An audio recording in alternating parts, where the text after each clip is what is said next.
Bonjour à tous, bienvenue dans cette vidéo. Aujourd'hui, nous allons voir les 5 erreurs à éviter lors de la création d'un nom d'entreprise. C'est parti, générique.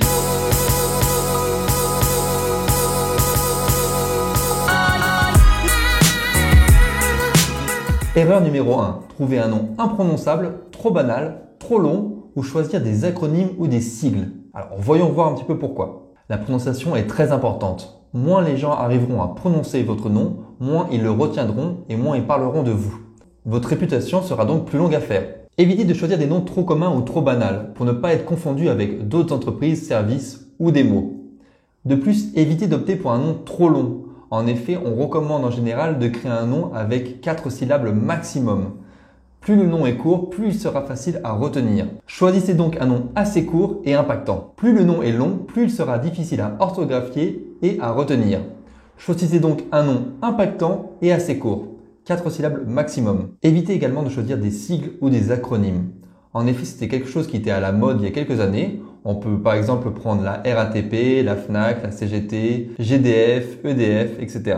De nombreux artisans ont par le passé utilisé des noms commençant par ABC Plomberie par exemple, parce que à l'époque, la publicité se faisait principalement dans l'annuaire et donc les entreprises étaient classées par ordre alphabétique. Ce n'est plus le cas actuellement, beaucoup de personnes font des recherches en ligne, il n'y a plus besoin d'avoir forcément un nom qui commence par A. De plus, le fait d'utiliser des sigles ou des acronymes, c'est quelque chose de vu un petit peu ringard. Nous vous conseillons donc de créer un nom. De plus, tous les noms de domaine comprenant 1 à 4 caractères sont tous pris en .com. Il n'en existe plus de disponibles, vous pouvez aller vérifier en ligne, ils sont tous achetés. Cela ne veut pas dire qu'ils sont tous indisponibles, qu'ils sont tous utilisés. Vous pouvez en acheter de nombreux, cependant les prix sont très élevés. En général, cela commence à 500 € jusqu'à plusieurs millions. Vous pouvez toujours les acheter, mais il faudra mettre un budget plus important dans le nom de domaine.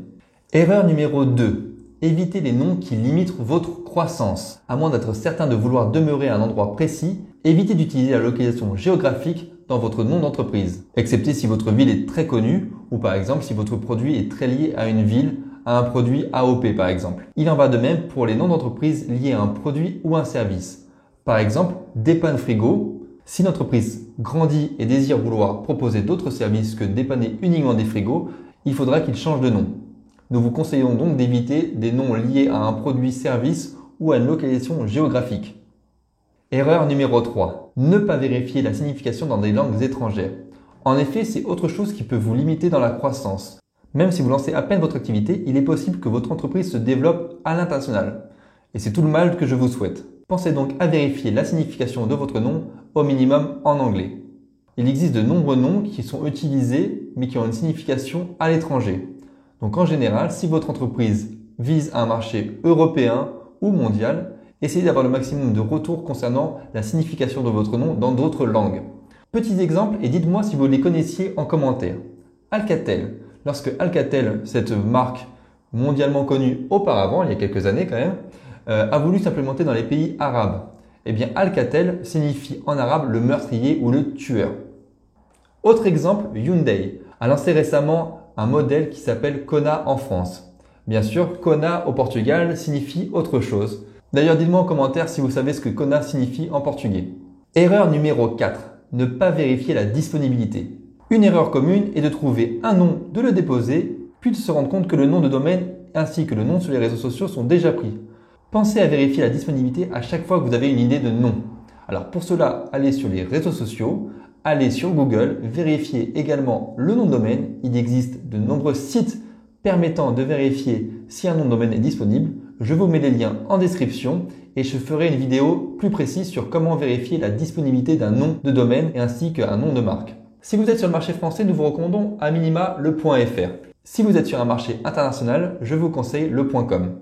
Pareil, je ferai une vidéo à ce sujet sur quel nom de domaine et quelle extension choisir pour votre nom d'entreprise. Donc n'hésitez pas 1. à liker la vidéo, 2. à vous abonner et 3. à cliquer sur la cloche de notification pour recevoir les notifications des nouvelles vidéos. Il faut donc vérifier si le nom de domaine est disponible et vérifier si la marque n'est pas déjà prise. Vérifiez également auprès du greffe, donc ça c'est plutôt au Canada, ou sur la base INPI si le nom n'a pas déjà été déposé par quelqu'un d'autre.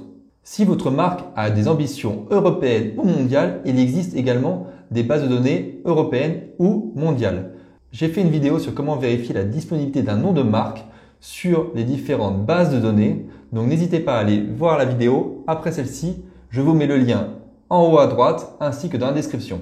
Erreur numéro 5, ne pas tester votre nom. Lorsque vous avez trouvé un ou plusieurs noms de marque qui sont tous disponibles, il est très important de faire un test pour voir quel nom est le plus apprécié par vos clients ainsi que par vos proches et vos amis. Il est donc très important de ne pas sauter cette étape et de bien faire tester vos noms afin de voir si le nom plaît à tous. Voilà, cette vidéo est terminée. Si elle vous a plu, n'hésitez pas à liker la vidéo. Si vous voulez en savoir plus sur la création d'entreprise, sur le marketing digital et bien plus encore, n'hésitez pas à vous abonner et à cliquer sur la petite cloche de notification pour être au courant des prochaines vidéos. Bonne journée, à bientôt!